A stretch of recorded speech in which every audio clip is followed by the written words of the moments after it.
Party की senator शेरी रहमान ने कहा है कि भारतीय वज़ीर ख़ारजा के दौरे से ज्यादा तवक्कुआत वाबस्ता नहीं करनी चाहिए। अपने बयान में शेरी रहमान ने कहा कि भारतीय वज़ीर ख़ारजा का दौरा पाकिस्तान की दावत कबूल करना खुशाइंद है।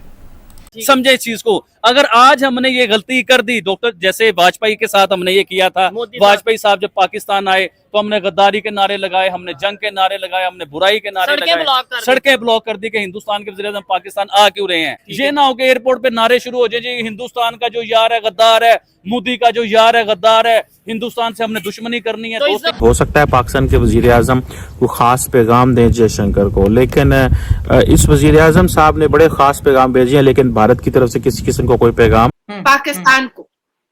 पाकिस्तान को एक्सेप्ट नहीं किया था। 1993 bomb blast, we can't escape genocide of Kashmiri pandits. हम कैसे भूल सकते हैं? हम कभी नहीं भूल पाएंगे। हम कैसे एस्केप कर दें? याकूब मेमन, बुरहान वानी, लश्कर तैयबा, जैश मोहम्मद, हिजबुल मुजाहिदीन, जाकिर नायक, हम कैसे भूल जाएं? हाफिज सईद हम कैसे भूल जाएं? उसामा बिन लादेन हम कैसे भूल जाएं? दाऊद इब्राहिम हम कैसे भूल जाएं? हाफिज मसूद हम नहीं भूलेंगे।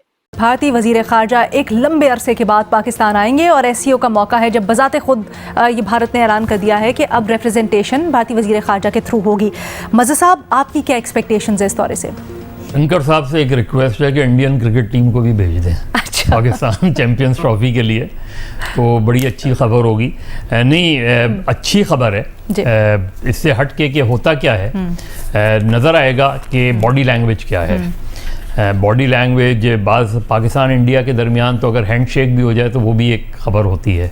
इंडिया का बायलैटरल क्लाउड इतना ज़्यादा है कि कोई मुल्क जो है वो इंडिया की पंजाबी के अंदर चाल नहीं चलता पिया। एवरीबॉडी नीड्स इंडिया, हर एक को इंडिया की ज़रूरत है। ये 2015 के बाद कोई यहाँ पे बंदा इस लेवल का नहीं आया, बावजूद इसके के बाहर से भी कहा गया, अमेरिका, चाइना। और ये क्या चला रहे हैं चैनल, जयशंकर जो भारतीय वज़ीर ख़ारजा है उसको दावत दे दी है और उस पर एनालिसिस चला रहे हैं। खुले दिल से उसका करना चाहिए, स्वागत करना चाहिए, इस्तकबाल करना चाहिए, ये हो गया वो हो गया।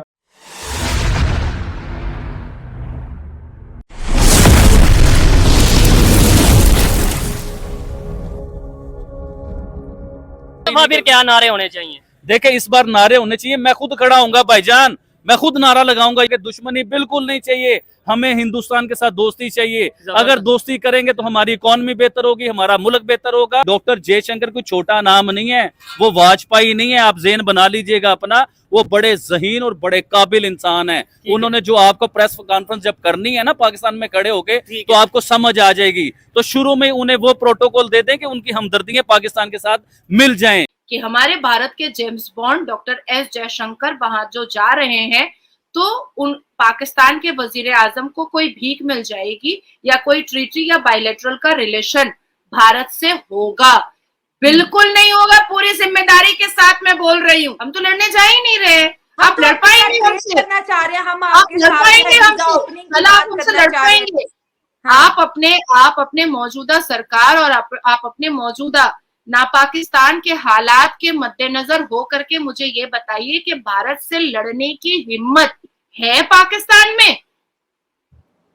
है पाकिस्तान में? ईंट का जवाब पत्थर से मिलेगा, बुलेट का जवाब शेल से मिलेगा। और टेररिज्म करोगे तो जीरो टॉलरेंस वाले हम हैं, घर में घुस के मारेंगे। एससीओ जो एक रीजनल मीटिंग है और बहुत अहमियत का मुतहम्मिल है ये मीटिंग, उसमें हिंदुस्तान के खारजा वज़ीर जयशंकर ने शमूलियत का अंदिया दिया है और इनविटेशन को एक्सेप्ट किया। तो मैं समझती हूँ ये एक पॉजिटिव बात है, हमें इसका खैर मकदम करना चाहिए। और ये भी याद रखें कि 2016 में हिंदुस्तान ने सार्क समिट में आने से गुरेज की थी जब पाकिस्तान मेज़बानी कर रहा था।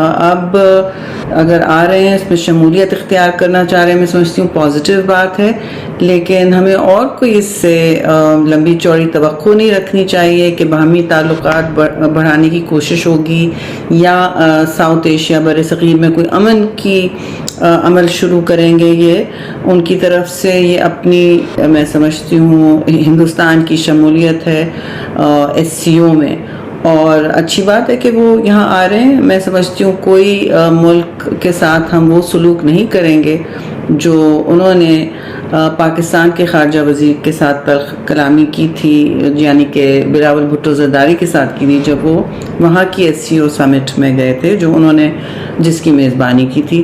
तो आई थिंक इसमें कोई दो राय नहीं होनी चाहिए कि ये एक पॉजिटिव स्टेप है और हमें उससे वेलकम करना चाहिए।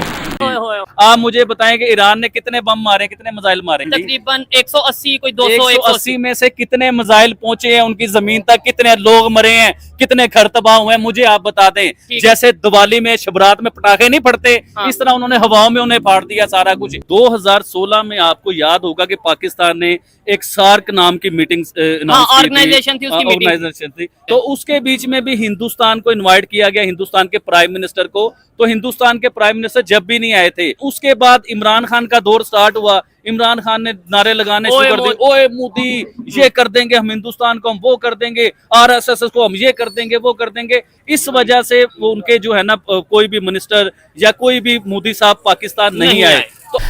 मेरा ख्याल है लार्जली तो इस चीज़ के इम्कानात बहुत कम हैं कि बायलैटरल बात हो। ज़्यादा इम्कान इसी चीज़ का है कि शंघाई, क्योंकि ज़ाहिर है चाइना, रशिया, इनकी मौजूदगी में इंडिया इसे इग्नोर नहीं कर सकता था, तो उनके लिए आना ज़रूरी था। लेकिन देखना यह है कि उनका जो दौरे का ऐलान हुआ है, उस दौरे का जो प्रोग्राम आता है वो क्या है, एक्सक्लूसिवली शंघाई कॉन्फ्रेंस या बियॉन्ड शंघाई कॉन्फ्रेंस भी कुछ हो। और ये कि उनके आने के लिए क्या कोई बैकडोर डिप्लोमेसी हुई है या नहीं हुई है। हमारे आदरणीय गृह मंत्री, हमारे डिफेंस मिनिस्टर श्री राजनाथ सिंह पाकिस्तान कभी ना भूले कि ये नया भारत है। पाकिस्तान कभी ना भूले कि हम हर समय हर वक्त जंग के लिए तैयार हैं। तुम जज्बाए इस्लाम लेकर आओ और हम अपनी आर्मी को उतारेंगे। तुम फी सबिलिल्लाह जिहाद लेकर आओ, हम अपनी आर्मी और तोपों से बताएंगे कि टेक्नोलॉजी बड़ी होती है या फी सबिलिल्लाह जिहाद बड़ा होता है। वो पाकिस्तान हो, वो सीरिया हो, वो तालिबान हो, कोई भी होस्ट करेगा, भारत जाएगा, भारत अपनी जिम्मेदारी को निभाएगा। क्योंकि उस SCO की मीटिंग के जो मेंबर्स हैं वो भारत की ट्रीटी और बायलैटरल रिलेशन में अब सिर्फ बिजनेस रिलेशन नहीं रहा है या एक्वेंटेंस रिलेशन नहीं रहा है, अब वो फैमिली रिलेशन हुआ है। और ये मेरे आदरणीय प्रधानमंत्री ने कहा था, वन अर्थ वन फैमिली, जिसमें आदरणीय प्रधानमंत्री ने एक्सक्लूड किया था। इसके बारे में कहना कबल अज़ वक्त होगा, लेकिन आके वो यहाँ बातचीत क्या करते हैं ये बहुत इंपॉर्टेंट होगा। वो अपने आप को कन्फाइंड रखते हैं शंघाई कॉन्फ्रेंस की हद तक, या ये कि कुछ पाकिस्तान इंडिया रिलेशनशिप है, जिसका मुझे शायद इम्कान कम लग रहा है इस स्टेज पर उसमें। लेकिन उसके बावजूद, इन सारी चीज़ों के बावजूद, अगर वो सिर्फ शंघाई कॉन्फ्रेंस पर कंसंट्रेट करते हैं तब भी बुरी खबर नहीं है, तब भी आपको लगता है अच्छी डेवलपमेंट है। भट्टी साहब, आपकी क्या राय है? देखिए मैडम शेख, इसमें तो कोई शक नहीं कि बड़ी मुस्बत पेशरफ्त है भारतीय वज़ीर ख़ारजा का आना पाकिस्तान। आप सोचिए कि भारत पर हुकूमत किसकी है? नरेंद्र मोदी की, एक इंतहा पसंद हुकूमत। और नरेंद्र मोदी हुकूमत क्या कर चुकी है ये आपके सामने है। भारतीय सोच क्या है? नरेंद्र मोदी साहब खुद फरमा चुके हैं कि छोड़ो पाकिस्तान को, हमने बहुत वक्त ज़ाया कर लिया, ये आपस में लड़ मड़ के फारिग हो जाएंगे। और वो नरेंद्र मोदी साहब भी फरमा चुके हैं कि वो जिनके हाथ में बम था, हालांकि आप उनके हाथ में बम था, अब इनके हाथ में मांगने वाला कटोरा है। आज देखिए उस सार्क की मीटिंग का क्या बना, वो सार्क तबाह होके रह गया। अगर इंडिया आपकी ये वाली मीटिंग में भी नहीं ना आता, तो ये मीटिंग भी बिल्कुल फीकी टाइप मीटिंग हो जाती, जिसकी कोई वर्थ ही नहीं रहती मीटिंग की। मेरे दिल की ख्वाहिश अगर पूछें तो मेरे दिल की ख्वाहिश ये थी कि प्राइम मिनिस्टर नरेंद्र मोदी पाकिस्तान आते और बड़े अच्छे तल्लुकात हो जाते, कोई दोस्ती के मामला शुरू होते। लेकिन बदनसीबी हमारी कि प्राइम मिनिस्टर नरेंद्र मोदी पाकिस्तान नहीं आए। लेकिन फिर खुश नसीबी है हमारी कि डॉक्टर जयशंकर पाकिस्तान आ रहे हैं। को एक्सेप्ट नहीं किया था। अब मैं आपको बता दूं, Bharat will never forget and escaped 44 cross borders, terror incidents, 18 civilian death and 23 security forces casualties in September 2024. Bharat never escaped.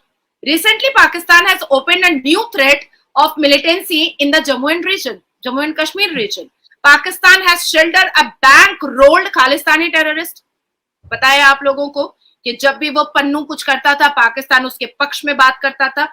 और हमने पाकिस्तान के हाथ में कशकोल थमा दिया है। और जयशंकर साहब खुद क्या फरमा चुके हैं बड़ा जब बिलावल भुट्टो साहब के विज़िट के फ़ौरन बाद कि पाकिस्तान की हैसियत दिवालिया होती कंपनी की तरह है। और भारतीय वज़ीर ख़ारजा वज़ीर दिफ़ा अभी 2 दिन पहले कह रहे थे कि हमसे दोस्ती रखते, अच्छे ताल्लुकात रखते तो जितना कर्जा लेने के लिए आप IMF के से तड़प रहे हैं उतना कर्जा हम आपको दे देते। हालात क्या हैं? लाइन ऑफ कंट्रोल पे भारतीय जारियत, बजरिया ईरान, बजरिया अफ़गानिस्तान, भारत में पाकिस्तान में दहशतगर्दी कराना, पाकिस्तान में भारतीय टारगेट किलिंग और पाकिस्तान को आलमी सतह पर तनहा करने की कोशिशें, कभी फैटिफ में उलझाना, कभी खेल के मैदान में तनहा करना, कभी दहशतगर्दी का इल्ज़ाम लगाना, कभी दहशतगर्दों का सरबराह कहना। अब इस सोच और इन हालात में भारतीय वज़ीर ख़ारजा के जयशंकर का आना बड़ी डेवलपमेंट है, मुस्बत पेशरफ्त है, मगर इस डेवलपमेंट से चीज़ों के बेहतर होने, बर्फ़ पिघलने या अच्छी इब्तदा होने की तो उम्मीद की जा सकती है, लेकिन कोई बड़ा ब्रेक थ्रू होगा, मुज़ाकरात का आगाज़ हो जाएगा, इसकी तवक्को नहीं रखनी चाहिए हम।